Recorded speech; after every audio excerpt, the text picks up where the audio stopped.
বাংলাদেশের সমস্ত শাসক তারা ক্ষমতা কুক্ষিগত করতে চেয়েছে। এরশাদ ক্ষমতাকে ছড়িয়ে দিয়েছে জনগণের মধ্যে। উপজেলা পরিষদ করেছে, 13টি জেলা ছিল, মহকুমা ছিল 13টি।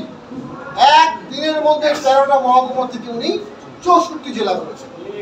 আজকে 64 জেলা যারা ডিসি অফিসে বসেন, 64 জেলায় civil service office, LGD office, সমবায় অফিস, এরশাদ যদি এই 64 জেলা না করতো তাহলে এই অফিসগুলো জেলা পর্যায়ে যেত না। সার্কিট হাউস সুরম্য কার করা? এরশাদের করা। এলজিডি আজকে বাংলাদেশের গ্রামে গঞ্জে যে রাস্তা দেখেন আপনারা, এই রাস্তা রোড সাইড পরিবহন কখনো করতে পারতো না।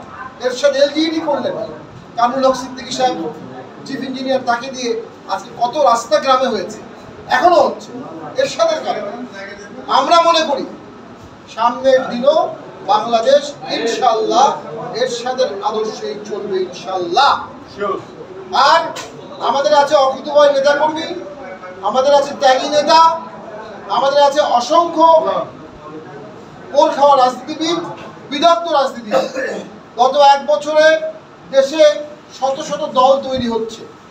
কারখানার নিচে একটা দোকান, কারখানার 6 তলায় পার্টি অফিস, অনেক দল চেষ্টা করা হয়েছে, সরকারও পৃষ্ঠপোষকতা করেছে, কিন্তু গত 1 বছরে একটা জাতীয় পার্টি তৈরি হয়নি, হবে না। জাতীয় পার্টি আছে, জাতীয় পার্টির সম্ভাবনা আছে। যত দিন যাবে জাতীয় পার্টির শক্তি ইনশাআল্লাহ বৃদ্ধি পাবে, জাতীয় পার্টি তার সামর্থ্য দেখাবে।